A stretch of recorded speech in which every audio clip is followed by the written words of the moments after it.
Welcome to Books for Success. Today, we're unraveling the insights from The Memory Palace: Learn Anything and Everything by Louis Smile. Discover the secrets to hacking your brain for rapid and lasting information retention. Put your mind to the test by learning the titles of all of Shakespeare's works. You'll learn 1. How to appear intelligent to everyone. 2. A way to remember anything.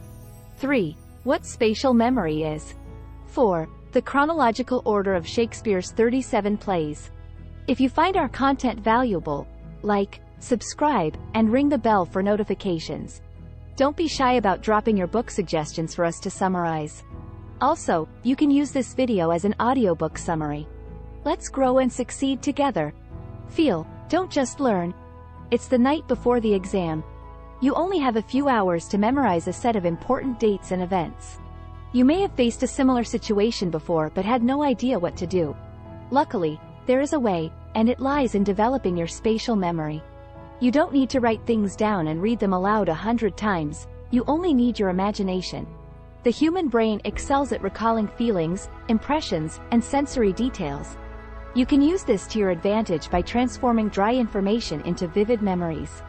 To put it to the test, try memorizing all of the titles of Shakespeare's plays chronologically. Why Shakespeare, you may ask? With 37 plays, often laden with intricate language, it is an excellent example of how even complex things can become etched into memory. Feeling skeptical? Try it for yourself. Embark on a journey through a captivating, sometimes amusing, and at times downright absurd narrative. Allow this story to guide you through twists and turns, and you'll emerge transformed into someone with an extraordinary memory.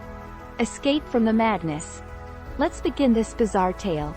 Get ready to fully unleash your imagination, as that's the key to completing this journey.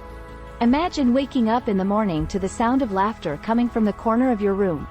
When you turn to look, you see two gentlemen dressed in elegant suits, each sporting an exquisite bowler hat with the letter V on it. They are none other than the two gentlemen from Shakespeare's first play, The Two Gentlemen of Verona. However, you don't even have time to talk to them because it's time to get dressed. You made plans to go to the theater today.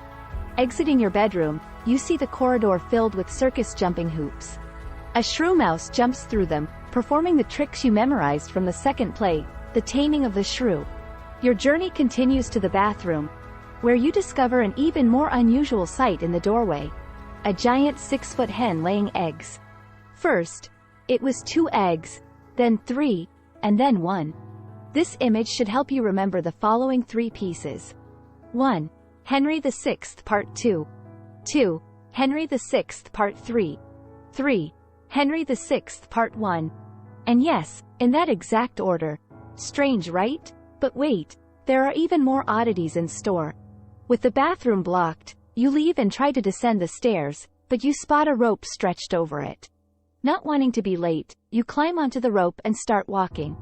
Balancing is tricky, and as you go down, you suddenly spot Ron Weasley on a tightrope. Wow, what is he doing here? So, you and Ron are on a tightrope, which is a clue to the next piece, Titus Andronicus. Finally, when you come down from the rope, you find yourself face to face with Richard Nixon. But you notice that he has 3 faces. A 3-headed Richard?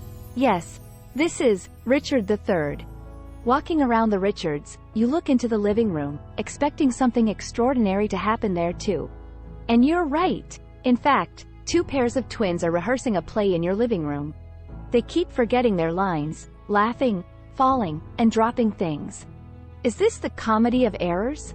It sure seems that way. Emotions anchor memories. Upon leaving your house, you come across a woman giving birth right on your porch. Flushed and breathing heavily, she professes her love to you before a baby catapults from her, landing in the bushes. You try to spot the child in the distance, but it seems they're lost. Hence, love's labor's lost.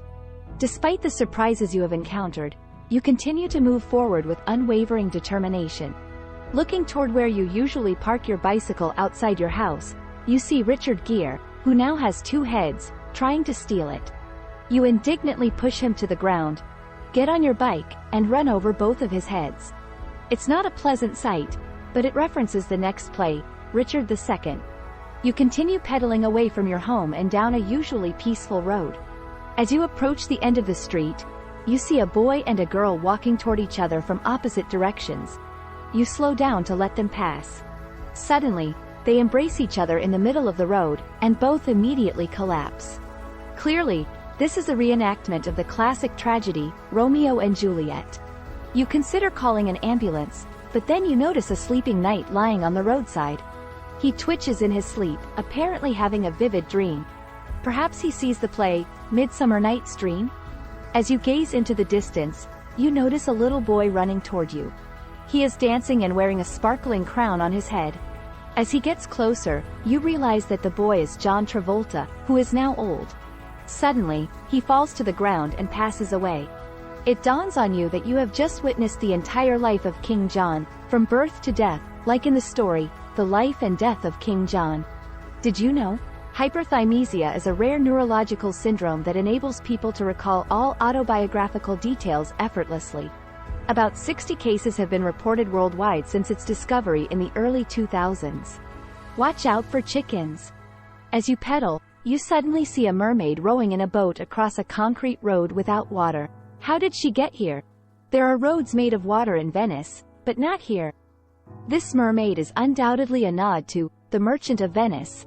Since she seems lost, you feel sorry for her and consider offering her some assistance when suddenly, you see 4 giant chickens fly straight toward her. The last time you dealt with a giant hen, it symbolized Henry. But now, there are 4 of them, so this must be Henry IV. Like an angry birds, the hens smash the boat and the mermaid into pieces. Before you can even react, a group of laughing women appears. They gather the broken boat pieces, cut them into smaller segments, and toss them into the wind. Their constant laughter gives away their identity as actors from The Merry Wives of Windsor play. Their laughter stops abruptly as the hens turn on them. That's right. This is Henry IV Part 2. Getting out of here is a better choice than becoming the next victim of these crazed hens. As you pedal down the next street, you hear cheers coming from a nearby driveway and move closer, only to see the failed wedding of 2 couples. The grooms shout, "I do," non-stop, but the brides are silent. Then nothing happened, so what was all the noise and screaming about? There's no doubt it's Much Ado About Nothing. No way. Not again. You guessed it. 4 more giant angry hens began hurtling at the group. However, there is an additional 5th hen this time, and it's targeting you specifically. Thankfully, you dodged the attack quickly. But your bicycle wasn't so lucky. That 5th hen is such a nuisance.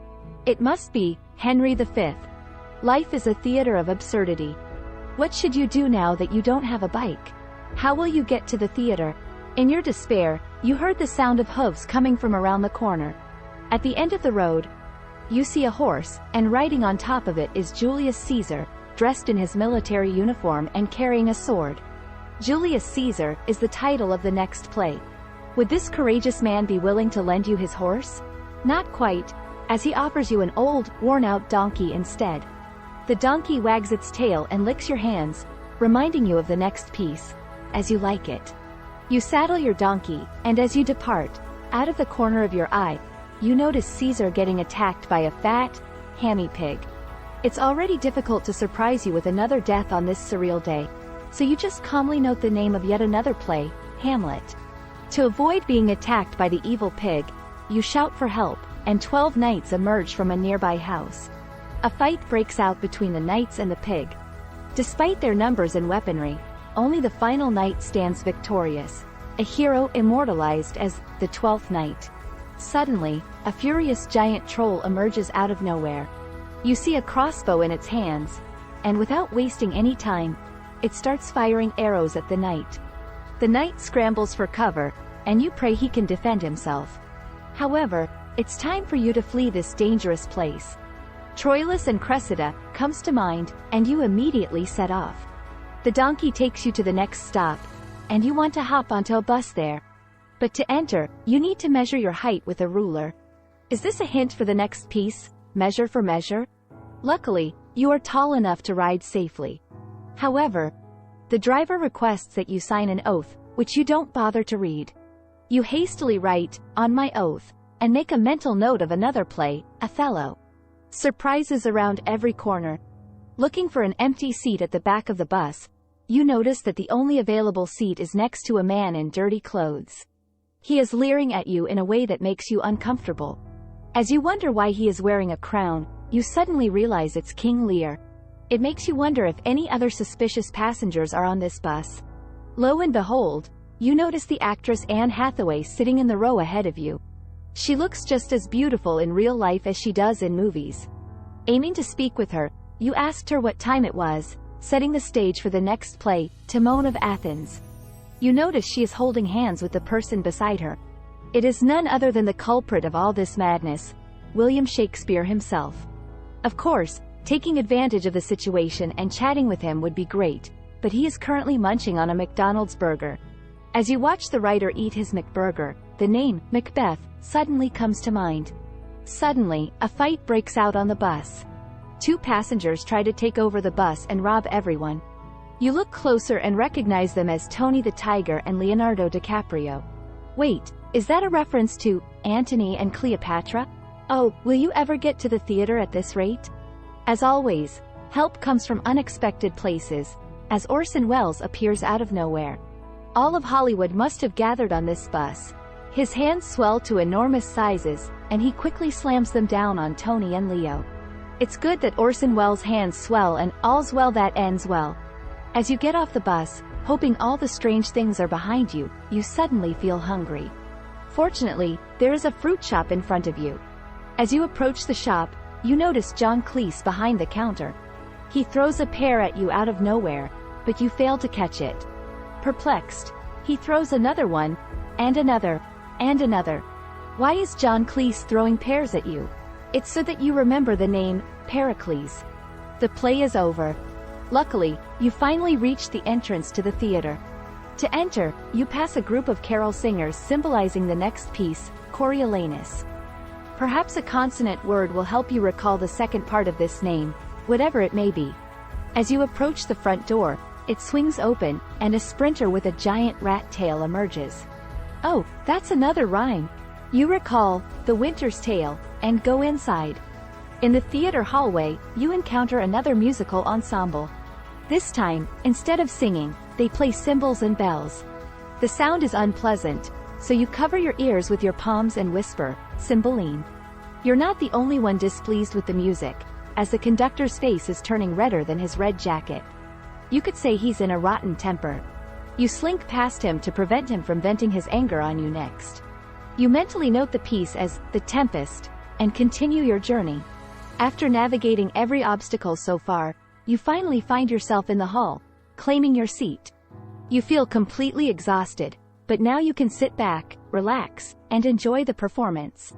The curtains open, and Henry VIII unexpectedly fires a cannon toward the crowd upon stepping onto the stage. The cannonball hits something and ignites a fire that spreads throughout the theater. In a panic, you jump out of your seat and rush toward the exit, hoping to escape the chaos. Only later do you realize that this is Shakespeare's Globe Theatre, which had once burnt down during the play, Henry VIII. It's a relief that this absurd day is finally over. However, the knowledge that you gained from your journey remains with you. Through this experience, you have acquired much more than just knowledge about Shakespeare's plays. You have learned how to remember anything by utilizing spatial and emotional memory through the power of imagination. But don't just stop there. Explore a familiar route and fill it with exciting facts until they stick in your memory forever. Conclusion. Now that you've created your first spatial organization mental record, you can use it as a template for others. Tackle the tasks you've been putting off. This process will become faster and simpler with practice. Remember that your brain is a powerful computer that can store everything you desire. And the world is full of fascinating things to explore, so seize the moment. Try this. 1. Take a quiz to test your knowledge of Shakespeare's plays and their chronology. 2. Try memorizing each country's name and capital. 3. Introduce your friends to the Memory Palace method by turning it into a fun game at your next get-together. Thank you for joining us on this enlightening journey. If you've enjoyed our summary, consider reading the full book for a more in-depth exploration. Before you go, hit that like button. Subscribe if you haven't yet, and share this video with someone who could benefit from these insights. Until next time, Keep reading, keep learning, and keep growing.